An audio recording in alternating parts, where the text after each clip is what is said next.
여러 가지 이슈들이 있었던 상황에서도 외국인들의 수급이 일단 들어온 점에서 많은 분들이 의미를 크게 부여하는 것 같거든요. 자, 이 부분에 대해서 어떻게 보시는 건지, 그리고 수급 주체별로 어떤 종목들을 샀는지까지 확인해 보시죠. 네, 우선 8월 23일 이후로 외국인 순매수 지속되는 모습이고요. 25일 연속 순매수 지속되었습니다. 그동안 많이 산 업종 한번 살펴보면 제조업이나 IT, 그리고 운수장비, 화학, 철강, 금융 이 정도 순으로 이제 판명이 되었고요. 이 중에서도 이제 시총 대비해서 외국인이 많이 산 업종이 제조업, IT, 운수장비, 철강 이 정도 업종으로 이제 보여질 것 같습니다. 그렇기 때문에 외국인의 매수가 앞으로도 이어진다면 이러한 업종들에 대한 관심은 좀 지속되어야 되지 않을까 이렇게 말씀을 드리고 싶습니다. 오늘 외국인 1,500억 정도 매수를 했고요. 기관도 오랜만에 이제 매수로 돌아서면서 121억 매수하면서 개인이 이 물량을 이제 매도를 한 모습입니다. 오늘 외국인 전체적인 시가총액 상위 업종 위주로 이제 매수를 한 모습입니다. 전기전자 업종, 그리고 운수장비 업종, 그리고 건설, 통신, 금융업 순으로 이제 매수를 하였고요. 기관에서는 이제 전체적으로는 121억 매수를 했지만 유통업에 대해서 약 700억 정도, 695억 원 매수를 한 부분이 좀 특징으로 보여집니다. 오늘 매수 상위 종목들 한번 살펴보도록 하겠습니다. 우선 거래소에서 이제 외국인들이 가장 많이 산 종목이 이제 삼성전자, 현대차, 그리고 기아차, SK텔레콤, 한국타이어, KT, 모비스까지 한번 보면은 전기전자 업종을 비롯해서 이제 자동차, 그리고 금융, 그리고 이제 통신업종에 대한 매수가 좀 집중된 것을 볼 수 있고요. 기관에서 오늘 가장 많이 산 종목을 살펴보면 삼성물산, 하나케미칼 같은 이제 화학주, 하나케미칼 같은 화학주랑 삼성생명, KB금융, 하나금융지주 같은 금융주에 대한 매수가 기관에서 집중된 것을 오늘 확인하실 수 있을 것 같습니다.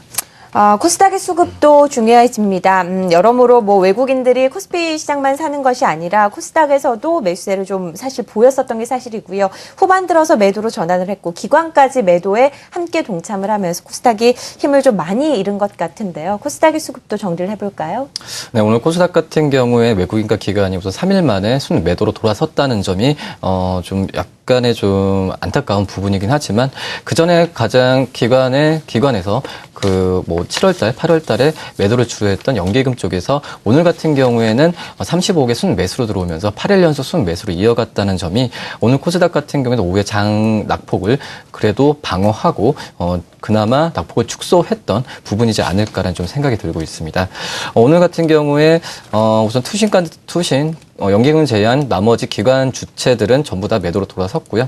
다만 외국인과 기관의 낙폭이 축소됐다는 점은 내일 시장에서 다시 한번 기대를 가져갈 만하지 않을까라는 생각이 좀 들고 있습니다. 업종별로 수급을 좀 말씀을 드리면 오늘 같은 경우 외국인이 가장 많이 샀던 코스닥 업종 같은 경우는 방송 서비스, 화학, 오락문화 업종을 제일 많이 매수를 했다라고 볼 수 있겠고요.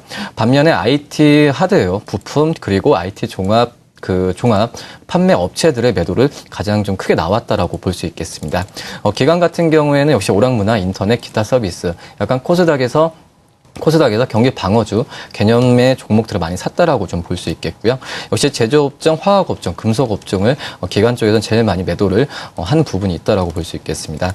종목별로 본다고 한다면 오늘 같은 경우에 외국인이 가장 많이 샀던 종목은 바로 CJ-ENM입니다. CJ-ENM 그리고 기관 쪽에서 가장 많이 샀던 종목인 CJ-ENM 그리고 SM 그리고 KG-이니시스, 바이로메드 다음 순으로 순 매수폭이 가장 키웠고요. 반면에 순 매도폭이 가장 컸던 종목은 솔브레인, CJ-오쇼핑, 태광, 한국토지신탁, 위메이드를 가장 많이 매도를 했다라고 좀 볼 수 있겠습니다. 외국인 수급 주체를 본다고 한다면 오늘 CJ-오쇼핑을 외국인이 가장 많이 샀고요. 그다음에 전기차 배터리에 대한 그 판매가 크게 나올 것이라는 분석이 계속 나와주면서 오늘 같은 경우에 솔브레인을 순매수 2위 종목에 올려놨습니다. 그리고 그다음에 SM, 슈프리마, GS 홈쇼핑을 순서대로 순매수폭을 키웠고요. 반면에 파트론, 셀트리온, 인터플렉스, 게임빌, KH바텍 순으로 해서 순매도폭을 키웠다라고 볼 수 있겠습니다. 수급 동향까지 확인을 해봤습니다. 외환시장